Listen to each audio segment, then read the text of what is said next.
नमस्ते बच्चों।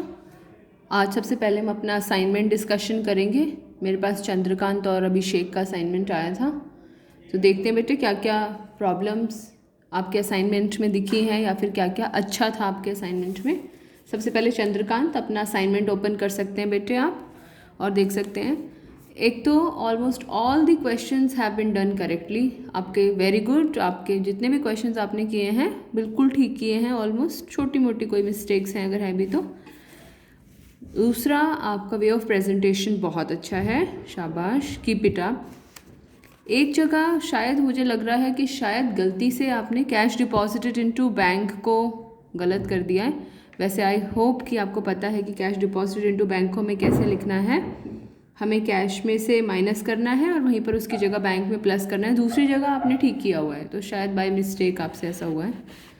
जैसे मैंने यहाँ पर एग्जाम्पल भी लिखा हुआ है कि कैश में से माइनस करना है और वहीं पर बैंक में प्लस करना है। वैसे मुझे लगता है ये आपको मालूम है। फॉर्मेट में थोड़ी सी प्रॉब्लम है। क्या प्रॉब्लम है देखो, फॉर्मेट में थोड़ी सी, serial number, particular, asset is equal to capital जमा लाइबिलिटी, ये सब फॉर्मेट तो आपने ठीक बनाया है। फिर जैसे यहाँ पर कोई भी आपने ट्रांजैक्शन की है, स्टार्टेड बिजनेस 50,000 बराबर कैपिटल में 50,000, ये आपने किया। फिर आपने सेकंड ट्रांजैक्शन करी, परचेज गुड्स फॉर कैश, उसमें से 10,000 कैश में से माइनस करा, 10,000 स्टॉक में प्लस कर दिया। ये बात ध्यान से सुनने की है। ये करने के बाद में इसके नीचे लाइन खींचनी है, इसके नीचे लाइन खींचनी है, और ये जो ट्रांजैक्शन आएगी इसको बेटे न्यू इक्वेशन के नाम से लिखना है। ठीक है, क्या लिखना है इसको? न्यू इक्वेशन के नाम से। आपसे क्या गलती हुई हुई है, आपने न्यू इक्वेशन के नीचे लाइन खींची हुई है। न्यू इक्वेशन के नीचे लाइन नहीं खींचनी है। फिर न्यू इक्वेशन में अगली ट्रांजैक्शन करनी है। अगली ट्रांजैक्शन क्या? जैसे पेड सैलरी है, तो न्यू इक्वेशन में से सैलरी माइनस करी, कैश में से माइनस किया, कैपिटल में से माइनस किया, फिर लाइन खींची, फिर लाइन खींच के जो आया फिर वो न्यू इक्वेशन। तो हर बार न्यू इक्वेशन के ऊपर लाइन खींचनी है, न्यू इक्वेशन के नीचे लाइन नहीं खींचनी है।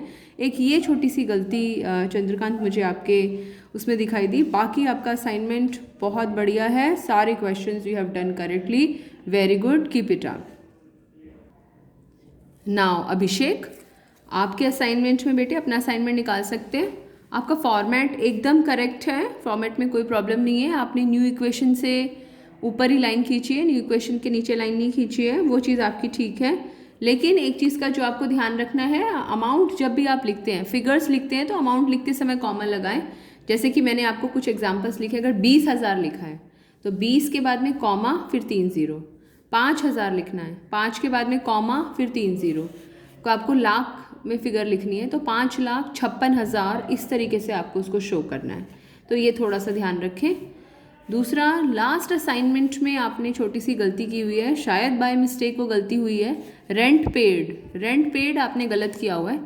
रेंट पेड मतलब कोई भी एक्सपेंस पेड, और जब हम कोई भी एक्सपेंस को पे करते हैं तो हम कहाँ कहाँ से माइनस करते हैं? कैश में से माइनस और कैपिटल में से माइनस। तो ये छोटी सी गलती है, इसको करेक्ट कर लेना। सैलरी आउटस्टैंडिंग भी आपसे थोड़ी सी गलती हो गई है। जो भी आउटस्टैंडिंग होता है, देखिए हमने फॉर्मेट देखा था, asset is equal to capital जमा लाइबिलिटी, ये हमारी अकाउंटिंग इक्वेशन है। जो अगर आउटस्टैंडिंग होगा तो आउटस्टैंडिंग का सारा ट्रीटमेंट इस तरफ होता है। इस बात का मतलब क्या है? कैपिटल में से माइनस होता है और लाइबिलिटी में प्लस होता है, ऐसे याद रखिए। और अगर प्रीपेड होता है तो प्रीपेड का सारा ट्रीटमेंट एसेट की तरफ होता है। इस बात का मतलब क्या है? कैश में से माइनस होता है और प्रीपेड एक्सपेंस के नाम से होता है तो उसमें प्लस होता है। ये आपको याद रखना है। आउटस्टैंडिंग सारा इस तरफ, राइट हैंड साइड, इसको राइट हैंड साइड बोलते हैं, हमारे सीधे हाथ की तरफ है। और प्रीपेड हमेशा एसेट की तरफ, हमारे left hand side, asset side में कैश में से माइनस और प्रीपेड एक्सपेंस के नाम से प्लस। तो ये आप करेक्शन कर लेना, उसमें गलती है आपकी।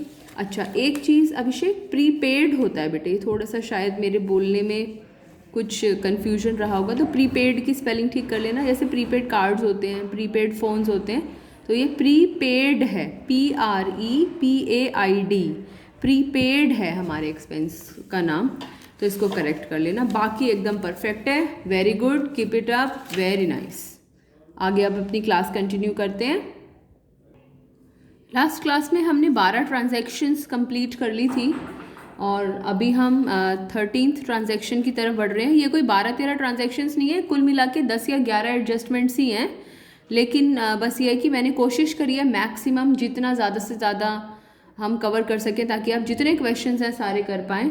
तो 13th पॉइंट है कि cash withdrawn for personal use. एक बात याद रखिए, अगर आप कॉन्सेप्ट एक बार समझ जाएंगे तो आपको उसको समझने में ज़्यादा दिक्कत आएगी नहीं। कॉन्सेप्ट ये है कि कोई भी ट्रांजैक्शन आपको दी जाए, कोई भी ट्रांजैक्शन, तो उस ट्रांजैक्शन के दो पहलू निकालने की कोशिश कीजिए कि कौन कौन सी दो चीज़ें हैं जो हमें दिखाई दे रही हैं।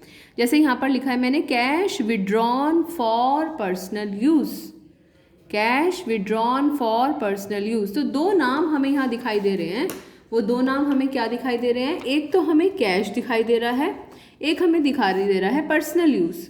कैश हमारा होता है एसेट और पर्सनल यूज़ निजी प्रयोग के लिए अगर कोई भी धन या संपत्ति निकाली जाती है, हमने परिभाषा लिखी थी, तो उसको कहा जाता है ड्राइंग्स। उसको क्या कहा जाता है? ड्राइंग्स। तो यहाँ पर हमारे दो नाम हो गए, कैश और ड्राइंग्स। कैश विड्रॉ, कैश निकाल रहे हैं, तो क्या लगता है आपको कैश में क्या करना चाहिए? प्लस करना चाहिए या माइनस करना चाहिए? माइनस करना चाहिए। और जब हम ड्राइंग्स, जब हम बिजनेस से पैसा निकाल लेंगे तो उससे हमारी कैपिटल बढ़ेगी या घटेगी? घटेगी। तो बिल्कुल इसका वही एक्सपेंस वाला ट्रीटमेंट, कौन सा वाला ट्रीटमेंट? एक्सपेंस वाला ट्रीटमेंट किया जाएगा ड्राइंग्स का। क्या करेंगे? कैश में से माइनस और कैपिटल में से माइनस। तो इसके दो ट्रीटमेंट्स होंगे। क्या ट्रीटमेंट होंगे इसके? दो, कैश में से माइनस और कैपिटल में से minus. So cash withdrawn for personal use का ट्रीटमेंट होगा, पर्सनल यूज़ है मतलब ड्राइंग्स, कैश में से माइनस, कैपिटल में से माइनस। अब देखिए जैसे एक परचून की दुकान है, उस परचून की दुकान पे कुछ टॉफ़ीज़ भी रखी हुई हैं। तो अगर दुकानदार का बेटा वहाँ पर आता है और वो अपने फादर से टॉफ़ी मांगता है तो वो उसमें से टॉफ़ी निकाल कर उसको दे सकता है डब्बे में से।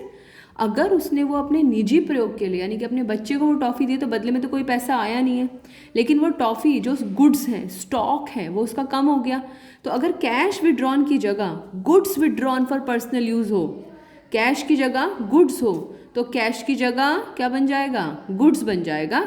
तो क्या होना चाहिए उसका ट्रीटमेंट? अगर 14th पॉइंट हो goods withdrawn for personal use, तो आपके हिसाब से इसको क्या होना चाहिए?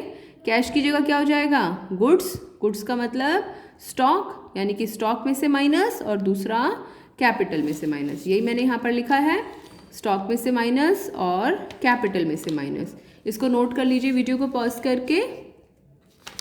Last point, cash paid in full settlement. Cash paid in full settlement. Full settlement अगर हमने किसी को सपोज किस लाइबिलिटी है, कोई रोहित है जिससे हमने उधार पर माल खरीदा था, हमने 10,000 रुपये में उससे सामान खरीदा था और उसने बोला चल भाई तू 9,000 ही दे दे, तो हमारे पास से कैश कितना गया? 9,000। लेकिन हम उसका खाता तो पूरा 10,000 का 10,000 कैंसिल कर देंगे, तो लाइबिलिटी में से तो पूरी 10,000 माइनस हो गया, लेकिन कैश में से केवल कितना गया? 9,000। अब देखिए 10,000 की लाइबिलिटी के बदले में हमने यदि केवल 9,000 पे किए तो हमें कितने का फ़ायदा हो गया? 1,000 का, 1,000 का। तो cash paid in full settlement, जब भी फुल सेटलमेंट है तो हमारा फ़ायदा है। फुल सेटलमेंट मतलब फ़ायदा, फ़ायदा कैपिटल में प्लस, कैश में से कैश माइनस और लाइबिलिटी में से लाइबिलिटी माइनस। तो क्या ट्रीटमेंट हुआ इसका? कैश में से माइनस, क्या ट्रीटमेंट हुआ cash paid in full settlement का? कैश में से माइनस, लाइबिलिटी में से माइनस और कैपिटल में फ़ायदा प्लस।